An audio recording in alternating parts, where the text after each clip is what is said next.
Hello friends, good morning, જય શ્રી કૃષ્ણ, જય માતાજી. Welcome back to the Kiva family and ક્યુ સે રાધે રાધે.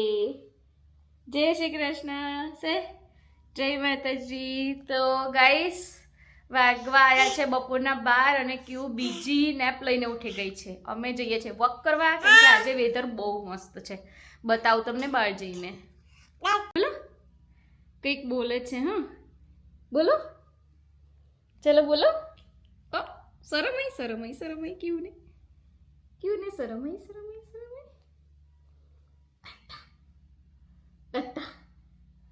દાદા. ચાલો બહાર જઈને બતાવું ગાઈસ. આવી રીતે બેલ્ટમાં બેસાડી દીધી છે કેવું ને. વેધર બહુ જ મસ્ત છે, સની છે, ઠંડુ બી છે થોડું, બટ એટલું બી નહીં, ચાલે. કેવું ફર્સ્ટ ટાઈમ આવી રીતે બેલ્ટમાં બેઠી. કેવું તને મજા આવે છે? કેવું આમ જો ને, કેવું ચાવી લેવી છે જો. તો ફ્રેન્ડ્સ ગેરેજમાં આવ્યા ને કેવું પ્રામમાં બેસી ગઈ છે ને એની ખુશી જુઓ.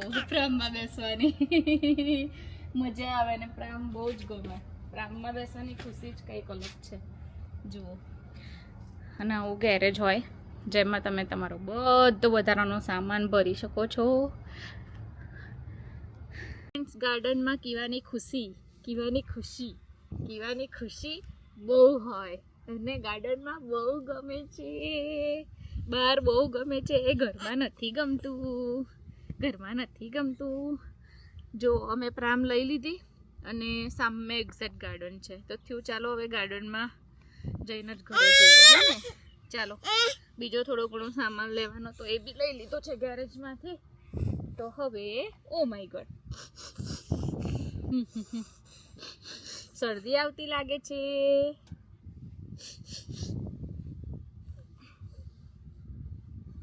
એકદમ ક્વાઇટ કેમ કે આજે થર્સડે છે. કોઈ જ ને એમ ના મળે બહાર, કોઈ જ નહીં.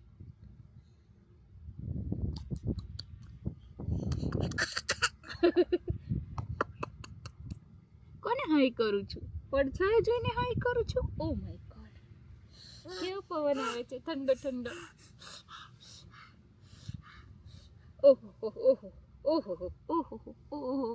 ચશ્મા નહીં લેવાના લાડો, ચશ્મા નહીં લેવાના મારો લાડો દીકરો.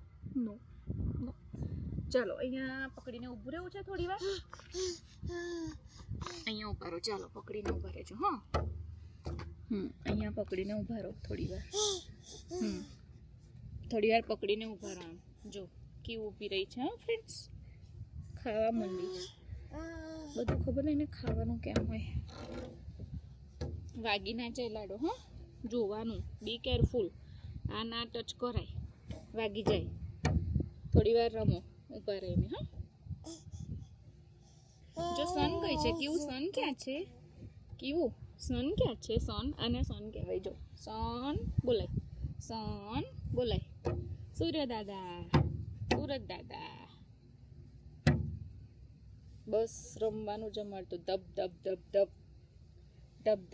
ધબ.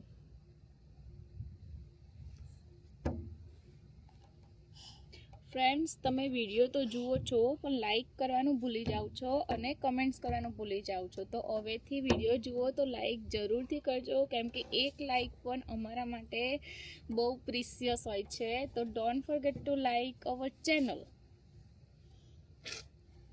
અને સબસ્ક્રાઈબ કરજો. તમારા ફ્રેન્ડ્સ જોડે શેર કરજો. મેં એક નવી સિરીઝ ચાલુ કરી છે જેમાં તમને એવરીડે શ્લોક, સુવિચાર કે પછી સમથિંગ ઇન્ટરેસ્ટિંગ વસ્તુ જોવા મળશે જે તમને પણ ગમશે, તમારા બાળકોને પણ ગમશે. તો બને એટલું તમારા ફ્રેન્ડ્સ જોડે શેર કરજો અને કમેન્ટ કરીને કહેજો કે તમને નેક્સ્ટ દિવસે શું સાંભળવું છે.